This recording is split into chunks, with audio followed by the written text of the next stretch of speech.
Sir, लगभग 12.5 साल तक गुजरात के मुख्यमंत्री, 9 सालों तक प्रधानमंत्री, एक ग्लोबल लीडर, और उसके बाद अब आखिर ऐसा है क्या मोदी के मन में? कौन सी ऐसी इच्छा है जो अब अधूरी हो सकती है? ये तो बहुत मुश्किल सवाल है आपका, जो है कि मोदी सब कर चुके हैं, लेकिन वो यात्री है ना जो रुकते ही नहीं हैं। उनके लिए कोई एक डेस्टिनेशन पूरा करते फिर आगे बढ़ जाते हैं। अपन कहते हैं अपन 10 किलोमीटर चलेंगे, वो सोचते हैं 10 किलोमीटर चलूँगा, फिर 11वें ऊपर ठान लेते हैं, फिर 15वें पे 20वें उठा लेते हैं। तो ऐसा लगता नहीं है कि उनके मन में कोई, बस उनकी एक बात से बार बार ये बात सामने आती है कि मैं अंतिम सांस तक, अंतिम क्षण तक राष्ट्र की सेवा करता रहूं। और मेरा ऐसा मानना है कि देश के हालात जैसे हैं और जैसे मोदी की पकड़ है और जो पॉलिटिकल इक्वेशंस हैं, तो कोई बड़ी बात नहीं कि बहुत लंबे समय तक भाजपा रूल कर सकती है यहाँ पे। मोदी का स्वरूप गवर्नेंस का बदल सकता है। मैंने आपसे कहा राष्ट्रपति हो गए और नहीं भी हो गए, कभी उनके मन में आध्यात्मिक गुरु भी बन गए, तो चेहरा ऐसा होगा, गाइडिंग प्रिंसिपल, गाइडिंग चेहरा जिसे कहते हैं। तो उनके मन में क्या है, एक तो क्या है, बाई नेचर फ़कीर हैं, कोई पैसे का मोह नहीं, कोई इशू नहीं। आज तक मैं शायद संसार में शायद पहले, कम से कम भारत में तो पहले प्रधानमंत्री हैं जिनकी इंटीग्रिटी को लेके या कोई करप्शन का चार्ज उन पर नहीं लगा। तो वो तो कोई उनके मन में कोई इशू है नहीं। पावर का ऑफ कोर्स रहता है कि आदमी रहता है कुर्सी पर, तो आदमी कहता है मैं रहूँ, पावर में क्यों रहूँ। वो उन्होंने स्पष्ट तौर पे कहा आपको कि मैं जनता की सेवा करना चाहता हूँ, मेरे जो सपना है पूरा करना चाहता हूँ, और सपने उनके अनंत हैं।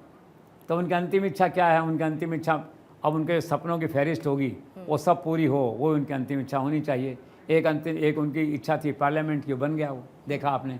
अब फिर कोई नई इच्छा निकल के सामने आएगी तो करेंगे वो। तो क्या है कि अपनी किस्म के व्यक्ति हैं, वो अपना रोड मैप खुद तय करते हैं। गुजरात में भी देखता था मैं, 10x12 के कमरे में रहते थे चीफ मिनिस्टर से, तब भी। तो एक खास तरह के व्यक्ति हैं वो। प्राइम मिनिस्टर बने हैं तो एक नया रूप उनका सामने आया, अलग अलग विधाओं में अलग अलग तरीके से करते हैं।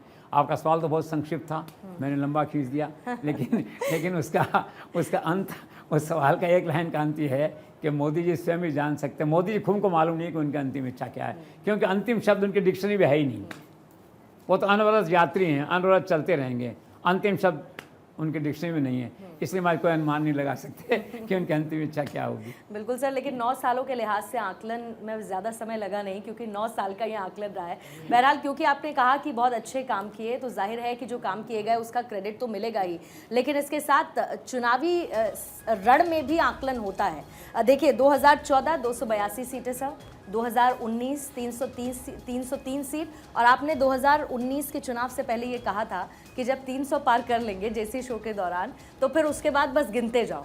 तो देखिए 2024 सामने, और आप ये भी कह चुके हैं कि 2024 की लड़ाई नहीं, अब सीधे 2029 की लड़ाई है। तो बहरहाल 9 इयर्स ऑफ एक्सीलेंस, आइए हम सब लोग 140 करोड़ भारतीयों की तरह सेलिब्रेट करते हैं और उनको बधाई और शुभकामना देते हैं जी सर, हम सब की तरफ से, जेसी शो की तरफ से। बिल्कुल सर, कि वो और अच्छा चलें, लंबा चलें, राष्ट्र को और आगे बढ़ाएं, और ग्लोबल लीडर से आगे भी कोई पद अगर है तो उसको भी लेके हर भारतीय को गौरवान्वित करें। जी, बहुत बहुत शुक्रिया आपका जेसी साहब, शामिल होने के लिए द जेसी शो में और इस चर्चा का हिस्सा बनने के लिए।